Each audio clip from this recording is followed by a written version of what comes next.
জামুগুৰি হাতত গড়ৰ সন্তাস গড় খেদিবলৈ বন কৰ্মীয়ে ফুটুৱা গুলি লাগি গুৰুতৰভাৱে আহত ইটাভাটাৰ কৰ্মচাৰী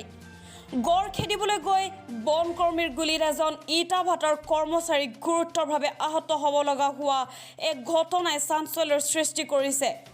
উল্লেখযোগ্য যে চতিয়া সমষ্টিৰ বিভিন্ন প্ৰান্তত যোৱা ৩টা দিন ধৰি কাজিৰঙা ষষ্ঠ সংযোজনৰ পৰা ওলাই অহা এটা প্ৰকাণ্ড গড়ে সন্তাস চলাই অহাৰ পাছত আজি পুৱা টৌভঙাৰ বামুণীপামত আশ্ৰয় লৈ থকা গড়টোক খেদি পঠাবলৈ বন বিভাগৰ এটা দলে গুলী চালনা কৰে যদিও উক্ত গুলী লক্ষ্যভ্ৰষ্ট হৈ কাষতে থকা এটা ইটাভাটাত কৰ্মচাৰী হিচাপে কাম কৰি থকা ঋষি হিবাই নামৰ লোকজনৰ হাতত গুলী লাগে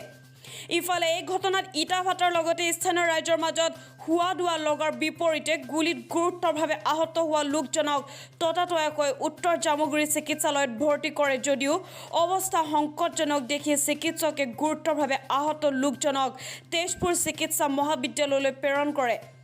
উল্লেখ্য যে উক্ত গড়টোৱে চতিয়া ইটাখোলা দীঘলী চাপৰিকে আদি কৰি বিভিন্ন স্থানত সন্তাস চলোৱাৰ পিছত কালি নিশা গড়টো ইটাখোলাৰ পৰা ধলাই বিল হৈ গৈ জিয়া ভৰলী নদীৰ দলঙৰ তললৈ নামি গৈ টৌভঙাৰ বামুণীপামত আশ্ৰয় লৈছিল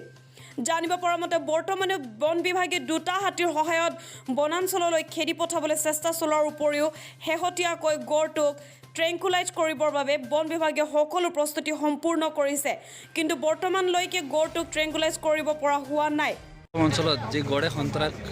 চলাই আহিছে সেই সন্দৰ্ভত আপুনি কি ক'ব কেনেকৈ ক'ৰ পৰা আহিছিল ৰাতিপুৱা মানে আমাৰ টৌভঙা মিচিং খুব টৌভঙা তাতে আছিলে ৰাইজে দেখিলে তাৰপিছত এতিয়া বৰ্তমান ইটাভাটাৰ ওচৰত আছে বামুণীপাম গাঁৱত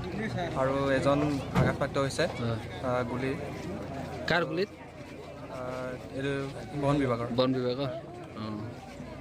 আৰু ইয়াত আৰক্ষী আছেনে আৰক্ষী বিষয়া আছে আপোনাৰ জামুগুৰি আৰক্ষী চকীৰ বিষয়ববীয়াসকল আছে আৰু আপোনাৰ বন বিষয়াসকল আছে এতিয়া ইহঁতে কাম কৰি আছে এতিয়ালৈকে ইহঁতে সফল হোৱা নাই নিশ্চয় সফল হ'ব চাগে আৰু কোনো ৰাইজৰ কোনো তেনেকুৱা আঘাতপ্ৰাপ্ত হৈছে নেকি নাই ৰাইজৰ তেনেকুৱা কোনো আঘাতপ্ৰাপ্ত হোৱা নাই আৰু কোনো ৰাইজৰ সা সম্পত্তিও নষ্ট হোৱা নাই বৰ্তমানলৈকে আৰু এজন আঘাতপ্ৰাপ্ত হৈছে আৰক্ষীৰ গুলীত বন বিভাগত তেওঁ ক'ত আছিলে তেওঁ বৰ্তমান এতিয়া মেডিকেল নিছে জামুগুৰি হাটৰ পৰা আনোৱাৰ আহমেদৰ report news line north east